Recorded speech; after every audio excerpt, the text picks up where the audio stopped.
Can everyone go vegan? I know this is such a popular question in my community, and I wanted to actually discuss some of the nuances behind this question and some of the ethics behind some of the reasons why this question can sometimes be triggering or attacking for different groups of individuals. So we're going to talk about it today. Before we get started, make sure to hit that comment, like, and subscribe button, as subscribing to my content continues to support the educational work I do today. Now, when we're talking about veganism, we're talking about an ethical stance against the anti-oppression of non-human animals. And so for something that I think needs to be reckoned with is what the definition about veganism is actually representing. Now, in previous videos, I kind of talked about the dominant movement and how it has been able to center a lot of white, cis male individuals, but also how it's centered a lot of capitalism solutions rather than this idea of sovereignty, justice, and ethics. And so when I hear about the term veganism, I don't often think about justice in animals. I often think about very hippie-loving individuals who care about animals that are predominantly white, and we think about organizations like PETA that have really reigned over on this term of how veganism is kind of being presented in general consensus views. Now, I think for me, one thing that I feel that is really needed in animal rights spaces in veganism is this concept of intersectionality. Now, I'm not saying that, for people that are triggered from this word or feel that, it shouldn't be used in animal rights spaces. I'm thinking about this general consensus of when we're talking about food, we have to talk about race, politics, animal rights, and commodities. And this is the issue that I feel is such a failure, is that many of the vegans that I know of in the dominant spaces have often come from very rich, affluent backgrounds. I'm not here to say that veganism is an expensive lifestyle, because it is true to say that I know people who are poor and low income that are also vegan, but I do think it's really worth to say that there are people who are poor that can be vegan, there are people who are poor that can't be vegan, because the idea of poverty living in urban and rural areas is so different and it's not the same. And so I think this is a very nuanced statement that I feel that a lot of vegans don't often take, or they don't really apply. The other thing I want to talk about in veganism specifically is that who has access to fresh foods, right? This concept about food justice is basically addressing the fact of how white supremacy has essentially depleted these natural resources and have basically prevented people of color historically, due to systemic and racist policy, to have access to equitable food. Now, growing up, I remember shopping at the 99-cent store, and anything that was available to me and my family was often really cheap produce that didn't really last long. And when you're actually saying like, well, yes, everyone can adopt a plant-based rich diet, I think sometimes we have to ask ourselves, but who, right? At the end of the day, I remember growing off food stamps, and yes, it was a huge struggle for my family to be able to provide for themselves, but to be able to provide for me. And I think at the time when I was a teenager, I don't think it was very feasible for me to be vegan during this time. It wasn't until, like I tell everyone, until I graduated college that I actually went vegan. And I think that's because I realized that my economic status, in which I was able to buy any food that I wanted, made it easier for me. Now, I'm not here to say that people who are poor couldn't do this, but I'm saying that there's a lot of challenges, and I think in animal rights media space, when they don't apply intersectionality, they're really disregarding the fact that not all Black and brown and people of color communities are living in the same way, have the same access to resources, live under the same systems.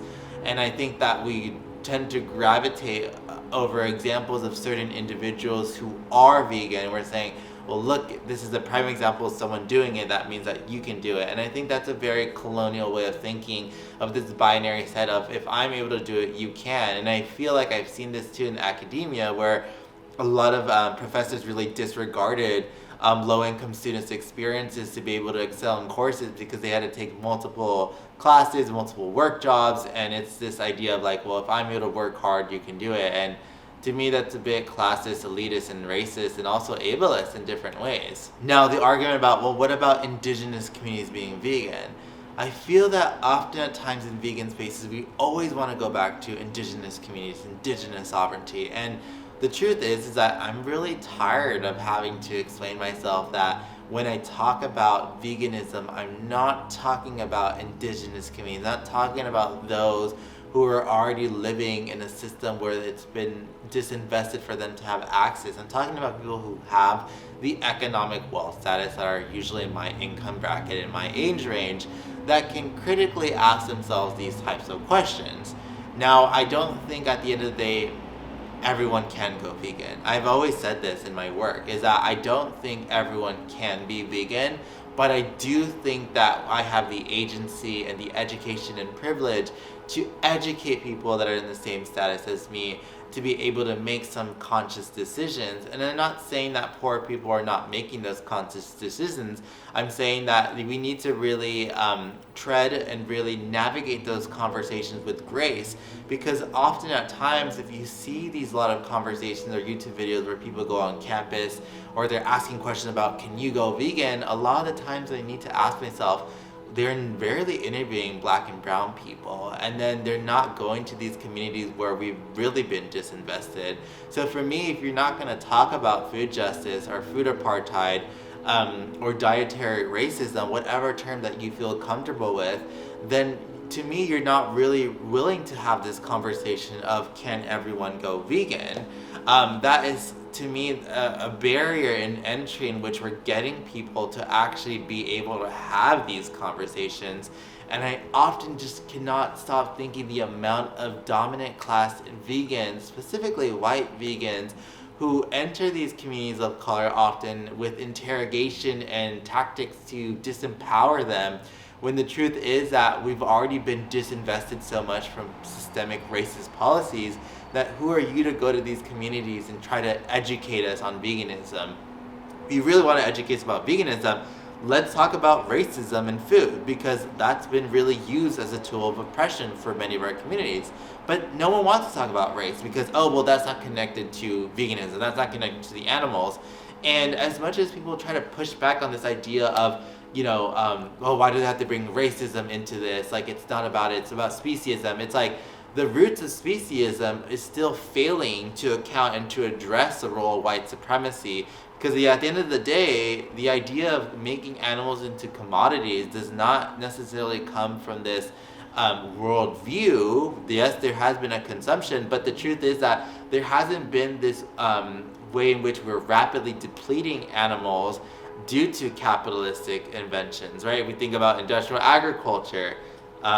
A lot of white men argue with this idea. Ray A. Goldberg, John Davis, you can look this up. They argue that privatizing the agricultural industry is actually profitable. So this mass industrial scale that we're facing against today is something that stems from not just white people, but this idea of white supremacy, of being able to devalue animals and humans and to center this profit.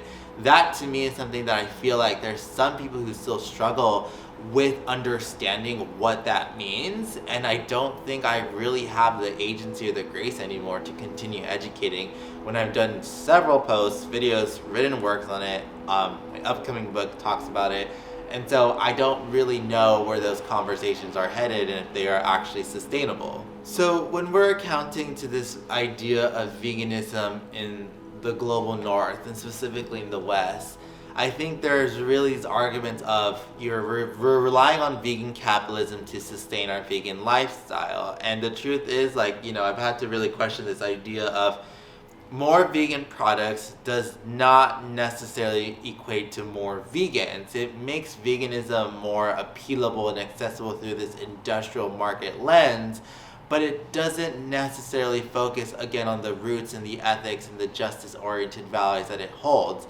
Now, I think for me, when we look back at these local food systems and localization, we have to think about what's available in our bioregion. And I think for me, when people criticize that a lot of the industrial crops like, soy or wheat is used for the global north food systems, I have to say, yes, it is contributing to deforestation, but at the end of the day, we still are living in this global food system. I myself that lives in an urban area in New York City and LA, I cannot opt out and live on a farm and source all my food locally. Yes, I can go to a farmer's market to buy my food, but at the end of the day, I'm still partaking in this global food system. So I see it as a way of if I'm still investing in this system in some way, because as humans, unfortunately that's where we get our food from grocery stores, we should at least make this active sense to say no to this industrial meat that is being offered and shift over to plant-based products. Now, I'm not saying that that's the key for liberation, that's what we need. I think sometimes it may be a part of that solution, but I do think that we have to connect ourselves more to sovereignty-led movements, especially food sovereignty-led movements that are being held in the global south, and peasant farmers that are leading that, because I think that we can learn a lot from this idea that we can actually make very, not to say the word natural, but very holistic food systems that are actually sourced from locally, right? I don't think we need to add different ingredients or substances or chemicals. I'm not saying that they're harmful. I'm not saying that they're bad for your body. I'm not saying that they will kill you. What I'm saying is that these products that we've created today in this industrial food system begs to differ is that does this actually follow this naturalistic food system that is actually available in our bioregions? And obviously meat isn't either in terms of this industrial ag where we're getting it. So I see both sides in terms of like people saying, well, I don't understand why more vegan products are being pushed out, but the benefit of having these vegan products. And what I would hope people would get away from this is that, that's not going to end food insecurity in this city. We all know that the current issues that we're facing are very deeply systemic. And so to me, when people are asking me like, don't you think everyone can go vegan or they should go vegan? I said, yes, people should consider having an active mindset to shift towards a plant-based diet and then transition to veganism, because veganism is more conceptual thinking than this lifestyle sometimes. But I think that, personally in me, I don't really care anymore to entertain to tell people, why aren't you vegan? I'm saying, here's the information I have, here's the information I'll give you. It's up to you whether you want to divest, reduce, or whatever you want, but that doesn't make you less of an individual. I do think that the way in which we've really centered vegan education has come from this very colonial lens, and honestly, to me, it really centers a lot of whiteness and values of colonialism, because for me, I'm not here to prove a point. I'm here to live a specific lifestyle, give an alternative view of how we see ethics and liberation, and give that openness to the individual to decide what is good for them. Because what difference does it make for me to tell people that, everyone can go vegan, when it's such a nuanced statement? It's the same thing if we apply to these green lifestyles. Everyone should be able to everyone can ride their bike, everyone doesn't need a car, everyone doesn't need to be taking an airplane. And the truth is, like, it's such a divisive statement in the vegan world, and this is for me why I don't say the statement "go vegan," right? Because it doesn't really provide any nuance, and I think as a society we've learned that we're complex beings. Like, there's no such thing as a one-dimensional answer. And I'm not here to say people who are saying that are wrong. I'm just saying that in my theory of change in the work I do, I rather educate and empower someone rather than to interrogate and to say, well, everyone can go vegan. I don't know that. I don't live in different countries. I don't live in rural areas. I'm not someone's health doctor. I don't know someone's health situation. So who am I to say that everyone can go vegan? Regardless of wherever you are in your vegan journey, I think that people need to have more compassion towards themselves rather than this idea of like, well, why is no one listening to me? I think I've realized that if I want to be vegan and I'm here for the long term, I need to approach my work with compassion and understanding. I don't need to also make it my whole brand, right? Veganism is also a part of me. It's my heritage now. But I also don't think that it's worth my time to continue being in spaces that are not wanting to hear my voice or wanting to hear this idea of intersectionality. I do think that the conversations that are being led need to be able to address whiteness and to decenter whiteness. And I think in my work, I want to really value this idea of diversity of thought, because uniformity is really the greatest destructor on earth in how we see ourselves. And if we're not actually able to know that there are different systems and complex histories that we may not know of, then we may be able to lose ourselves in that process. So I tell people that, I would hope that people in my economic bracket and my educational bracket are able to go vegan and educate themselves on the ethics of veganism. I do think it's worth for me to say that I know that not everyone's gonna go vegan, and I'm not going to destroy myself in the process assuming that everyone can go vegan.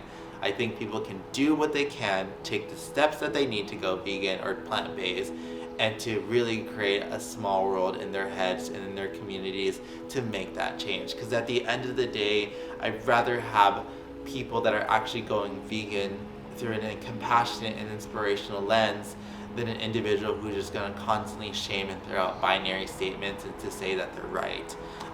So I hope this video actually helps those people that have been struggling with this idea of going vegan, because I want to say that, you know, people are so different, and you cannot really assume that everyone can go vegan equally. And I really hope you enjoyed this work. If you want to see more vegan videos specifically, please let me know what topic you'd love to see. I really love talking about veganism, but I often feel like it's such a nuanced and long discussion. So please let me know in the comments below, and please make sure to like, comment, and subscribe as it continues to support my work. Thank you so much.